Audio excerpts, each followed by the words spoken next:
भगवान ने नहीं बनाया, आदि शक्ति माँ का ही सभी संतान है। और ब्रह्मा जी के अपने देह से मनु और शतरूपा को उत्पन्न किया। पूरी सृष्टि मनु और शतरूपा के ही संतान है। सभी लोग, देव हो या दानव हो, मनु शतरूपा की संतान है। लेकिन समय आने पर जो रूढ़ी बाधिता ने आकर घेर लिया और घेर कर जाति प्रथाओं में बांट दिया। अब जाति प्रथाओं में इस ढंग से बांटा कि हम समाज टुकड़े टुकड़े हो गए। एक शायर को कहना पड़ा, धरती बांटा अंबर बांटा, बांट दिया जहान को, मंदिर मस्जिद सब कुछ बांटा, मत बांटो अब रहने दो भगवान को। तूने सब कुछ तो बांट दिया और भगवान को ही बांट दिया। ये मंदिर फला का, ये मंदिर फला का, ये इसका, ये शिव का मंदिर है, शिव भक्त राम मंदिर में नहीं जाएंगे, कबीर भक्त शिव मंदिर में नहीं जाएंगे, हम पूजा नहीं करते। और पूजा के नाम पर आज इतने सारे विवाद चल रहे हैं। और इतनी सारी जो सबसे पहले तो जाति को बना दिया। फलाना जाति कहते ब्रह्मा जी के मुख से निकला, ब्रह्मा जी के मुख से जो निकले तो ब्राह्मण कहलाया। ब्रह्मा जी के जब बाहर से निकले तो क्षत्रिय कहलाया, राजपूत कहलाया। और ब्रह्मा जी जब पेट से निकले तो वैश्य बनिया कहला गए। और अंगूठे से जो निकले तो शूद्र कहला गया। इसमें इस जाति प्रथाओं में बांट दिया। अब मान लेते हैं अगर पैर का अंगूठे से, गुरु महाराज जी कहते हैं पैर के अंगूठे से निकलने से शूद्र हो जाता है, तो किसी घर में जो जिसमें भगीरथ गंगा माँ को लाया, जिसमें राजा बलि ने सृष्टि को दान दिया था भगवान को। और जब पृथ्वी नापने लगे थे, पैर का अंगूठा में चोट लगी थी, जब पैर का अंगूठे से गंगा मां निकली और ब्रह्मा कमंडल में समाहित हो गए। भगीरथ धरती पर लाया और गंगा मां कहाँ गई? महादेव के माथे पर। और गंगा, आज किसी की मृत्यु होती है, उनकी अस्थियों को, जब ब्राह्मण हो चाहे क्षुद्र वैश्य हो, उनकी अस्थियों कहाँ भसाने जाते हैं? गंगा में।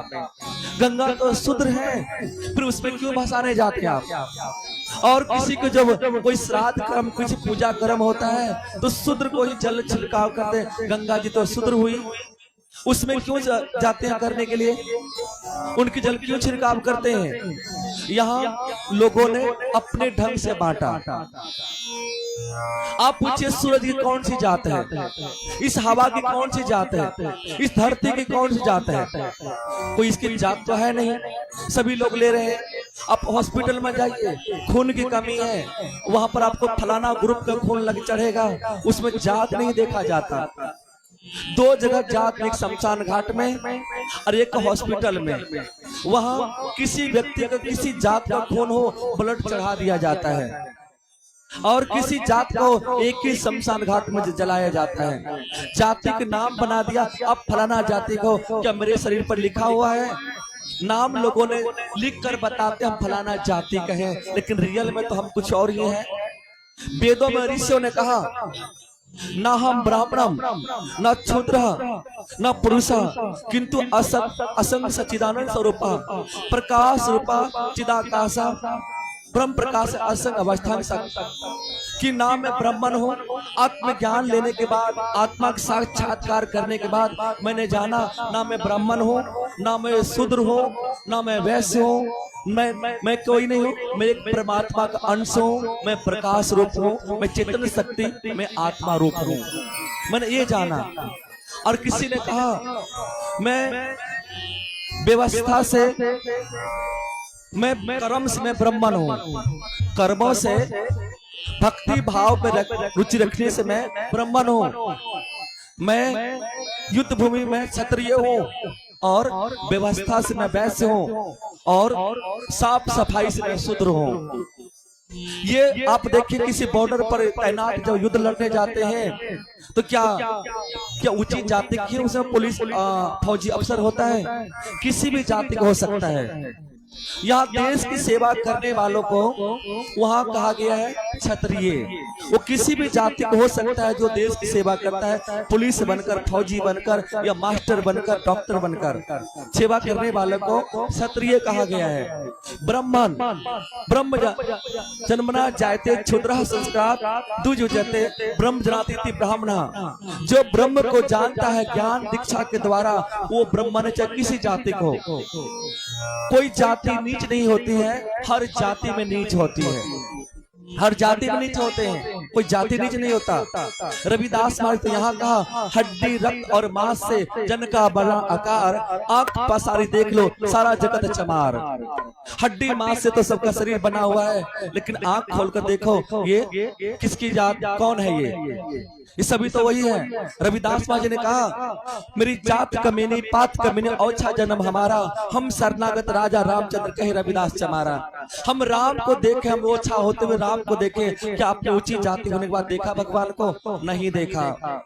इसलिए यहाँ ब्राह्मण जो ब्रह्म को जानता है वो ब्राह्मण है, और बाकी सभी को, और जो डॉक्टर हैं उनको शूद्र कहा गया है। जो डॉक्टर हैं उनको शूद्र कहा, क्यों? किसी जाति को हो, वो बीमारी लगी हो, कोरोना जैसी बीमारी लगी हो, उसका इलाज करना ही पड़ जाता है, इसलिए उनको शूद्र कहा गया है। और ब्रह्म ज्ञान को जानने वाला वो कहा, अब बिजनेसमैन को वैश्य कहा गया है, बनिया कहा गया है। किसी जाति के लोग बनिया खेती दुकान कर सकते हैं, इसमें सभी स्वतंत्र हैं।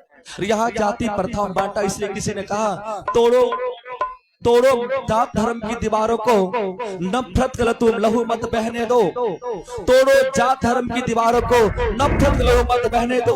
कम से कम इस प्यार की धरती पर बस प्यार का जिंदा रहने दो, बस प्यार का जिंदा रहने दो। ये प्यार की धरती है, इसे बांटिए मत। इसी का फायदा अंग्रेज लोग उठा रहे हैं, और हमें बांटा हुआ देखकर वो आक्रमण करेगा, फिर देश गुलाम करेगा। इसलिए एक भगवान को, दुर्गा माँ का एक सिर है, रावण का 10 सिर है। एक सिर है, गॉड इज वन, भगवान एक है, और धर्म भी एक है, जाति भी एक है। और रावण का 10 सिर है, वो 10 तरह का बुद्धि है, 10 तरह का दिमाग है। इसलिए हम दुर्गा माँ की संतानें हैं, और दुर्गा माँ के ही पथ पर हम चला करेंगे। हम उस देश के वासी हैं जहाँ हर संकट के मुख मोड़े हैं। हम उस देश के वासी हैं जहाँ हर संकट के मुख मोड़े हैं। लहरों से खिलवाड़ किए, लहरों से खिलवाड़ के हर संकट को मुख मोड़े हैं। काल चक्र के चाल को घटाया और बढ़ाया करते हैं। किस्मत रेखा स्वयं मिटाया, स्वयं रचाया करते हैं। किस्मत रेखा स्वयं मिटाया, स्वयं रचाया करते हैं। हम युद्ध हैं जो खेल चुके बचपन में मैदारों से, हम युद्ध हैं जो खेल चुके बचपन में मैदारों से। और हमको नींद नहीं आती थपकी और दुलारों से, हमको नींद नहीं आती थपकी और दुलारों से। हम देश के वासी हैं, और हम वतन के ही लिए जिएंगे मरेंगे। हमारा पूरा भारतवासी अपना परिवार है, गॉड इज वन, ईश्वर एक है, सनातन धर्म है। आइए, अब झांकी आ चुके हैं, हम झांकी का आनंद लें, फिर आगे के विचारों को सुनेंगे। बोलिए उमापति महादेव की।